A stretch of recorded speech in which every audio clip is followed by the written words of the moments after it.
Break બાદ commodity બજારમાં આપનું ફરી એક વખત સ્વાગત છે। એગ્રી કોમોડિટીઝ પર આપણે નજર કરીશું અને એગ્રી કોમોડિટીઝ પર ચર્ચા કરવા ટ્રેડ બુલ સિક્યોરિટીઝના ભાવિક પટેલ આપણી સાથે જોડાઈ ગયા છે।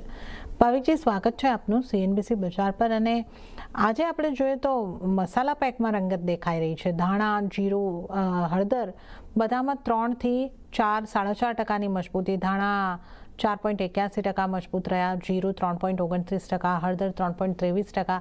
કઈ રીતે આપનો મસાલા પેકમાં વ્યૂ બની રહ્યો છે હવે? મસાલા પેકમાં હજી જોઈએ તો બહુ સારો વ્યૂ દેખાઈ રહ્યો છે। ઇનફેક્ટ તમે જેમ કીધું કે આજે ઓવરઓલ વેરી સ્ટ્રોંગ રેલી જોવા મળી છે।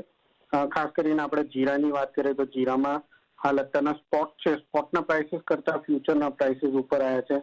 અરાઉન્ડ 24,600 ની આસપાસ આવી ચૂક્યું છે। તો આઈ થિંક અહીંયાથી હજી પણ બાય કરી શકાય છે, કારણ કે આગળ જતા એક્સપેક્ટેડ છે કે 24,800 થી 24,900 સુધીના ભાવ પણ જોવા મળી શકે છે। તો જીરામાં 24,600 એ બાય કરી શકાય 24,900 ટાર્ગેટ માટે, 24,400 સ્ટોપ લોસ રાખી શકાય। સેમ વે આપણે હળદરની વાત કરીએ તો હળદરમાં પણ અત્યારના સ્પોટ પ્રાઇસીસ જે છે એ 16,800 છે અને ફ્યુચર જોઈએ તો 18,250 છે। એટલે ક્લિયરલી ફ્યુચરમાં હજી પણ તેજી છે, 2,000ના પ્રીમિયમમાં ચાલી રહ્યું છે। મને લાગે છે કે આ જે વાયદો જે છે એ જેમ જેમ ફેબ્રુઆરી માર્ચ આવશે અને અરાઇવલ સ્ટાર્ટ થશે ત્યારે આપણને થોડુંક સસ્તું જોવા મળી શકે છે। તો અત્યારના હજી પણ ફ્યુચરમાં પણ 17,900 ની આસપાસ બાય કરી શકાય 18,300 ના ટાર્ગેટથી અને 16,800 નો સ્ટોપ લોસ રાખી શકાય છે। તો હળદર અને જીરું એ બેમાં હજી પણ તેજી દેખાઈ રહી છે। ઓકે, તો હળદર અને જીરામાં ખરીદી કરીને ચાલો। જીરા માટે 24,800, 24,900ના ટાર્ગેટ, 24,400નો સ્ટોપ લોસ અને હળદર માટે 18,300નો ટાર્ગેટ અને 16,800નો સ્ટોપ લોસ તમે ધ્યાને રાખીને ચાલો। તો આ અહીંયા આગળથી ખાસ વ્યૂ મસાલા પેકમાં। અને ગુવાર પેકમાં આપની સલાહ કઈ રીતે બનશે? અહીંયા પણ 0.3% મજબૂતી ગુવાર સીડ અને ગુવાર ગમમાં પણ આપણને એક થોડું દબાણ બનતું જોવા મળ્યું છે। તો ગુવાર પેકને કઈ રીતે જોવું જોઈએ?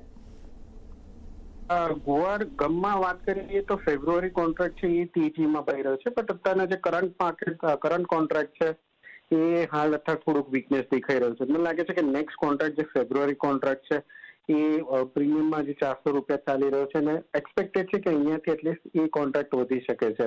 તો 10,800 ની આસપાસ નેક્સ્ટ કોન્ટ્રાક્ટ, 10,680 ની આસપાસ જે નેક્સ્ટ ફેબ્રુઆરીનો કોન્ટ્રાક્ટ છે એ હું બાય કરવાની રિકમેન્ડેશન આપું છું 11,000ના ટાર્ગેટથી અને 10,400નો સ્ટોપ લોસ રાખી શકાય છે। આઈ થિંક સીડ અને ગમનો જે ફેબ્રુઆરીનો કોન્ટ્રાક્ટ છે એ બાય કરી શકાય છે।